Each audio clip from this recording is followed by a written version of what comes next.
give you the real true options for black folk. There's only three things that you can do in this world as a black person to earn a living and survive. You either must work, go on welfare, or you steal. Now, for those who missed that, let me give it to you again. You either work up here, you go on welfare here, or you steal down there. You're talking about your crime problem. I'll show you how you get into your crime problem. Now, right now at the top level, everybody prefers to work. Now, I just told you that 68 to 70% of all the black folk are working in government. 26 to 28% of the rest of the blacks are working in white corporations. And those white corporations are going to follow the government. They're going to downsize. You're going to see IBM cutting back, Apple Computers, and Meritech, Lucent Tech, now all of them are going to cut back. Only 2% of the blacks in America work in their own stores and their own business in their own communities. Only 2% that are not vulnerable. Only 2% of blacks are not vulnerable. The rest are vulnerable in America. Now look at the problem at the top. Now, contrary to what anybody tells you, the unemployment problem in America is not 5.2% you hear every day in the newspapers and read. That is not about black folk. That's about whites. They're only talking about people who are either getting unemployment compensation or looking for jobs. That's how they're getting that figure. The unemployment rate in America for black folk today is 34% nationally. Now, if you want to understand how devastating that is, think for a second. Follow me along. Think about this. When the unemployment rate in America for whites went up to 25% in the 1920s, they called it a depression. Now, the unemployment rate for blacks hasn't even come down to 25%. But when the unemployment rate went up for whites and hit 25%, they used every level of government. They said it's a depression and every piece of machinery, money, anything must be used to bring that unemployment rate down. And now with black unemployment rate, not at 25%, at 34%, nobody cares. They say we can't, that's not the role of government to help with the employment problem. 34% for blacks nationally. Now in Detroit, Michigan, Baltimore, and New York, the unemployment rate is 45%. Don't think that's bad yet. I'm giving you the worst stuff yet.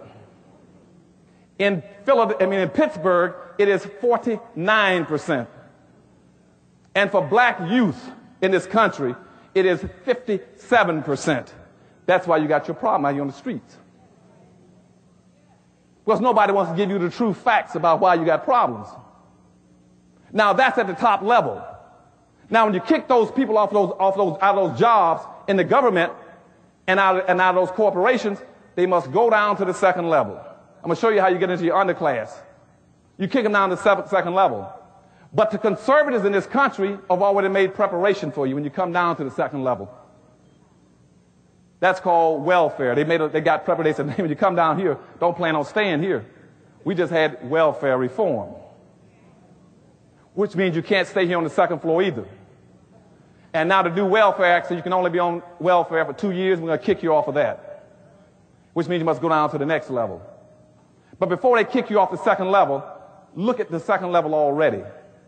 The poverty level in America for black folk is 35%. That means 35% of all the black people in this country got a zero, negative, nil, none net worth. That means they own nothing. 35%.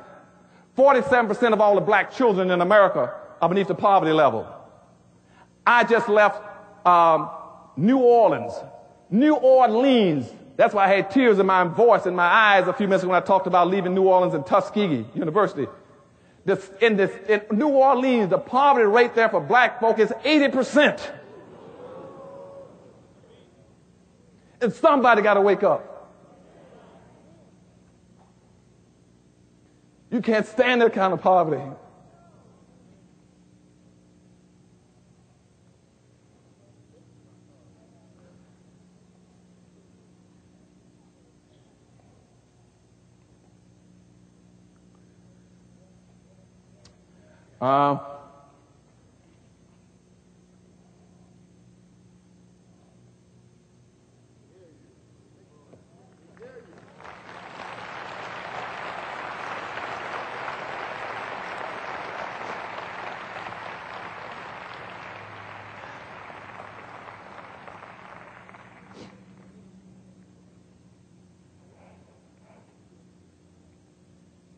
Anyhow, I'm sorry.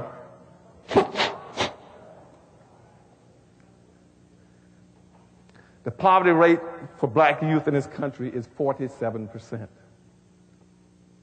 That means they can't even make daily bread. For black female-headed households, it is 52%, with 2 children in the family. And nobody cares. Nobody cares. And so they're going to now have welfare reform to kick them off the second level. So now they must go down to the next level. Next level is crime. Your crime rate in America is going to go straight up within the next 2 and 2.5 years. Straight up. Because, see, black folk are not simply going to disappear, they evaporate. Even if you don't care about them, they're not going to evaporate. Now, let's look at the crime rate already. In the most productive years for a black man in this country, but all these black men in this room, your most productive years are between 20 and 35 years of age. And already, 40% of all the black men in America are either in prison, on parole, or probation. 40%. And black women want to know why they don't have any husbands or fathers to their children. In the state prisons, 47% of your state prisoners are black. 52% of your federal prisoners are black. And 96% of all the prisoners in the United States, all the black prisoners, 96% are black men. And nobody cares. Nobody seems to care. Now, this is not new. Because you see, what's going to happen now, you're going to have a new growth industry in this country. The new growth industry is going to be owning, operating, and building prisons and selling services and goods to them. And there are 2 major corporations right now, I won't give you the names, have already set up a big contract to take over some of the monies of it. The government passed what's called a omnibus crime bill for $29 billion to build more prisons in the United States. And 2 big companies have found out they can get $82,000 for every jail cell they build and $27,000 a year to operate the prison per prisoner.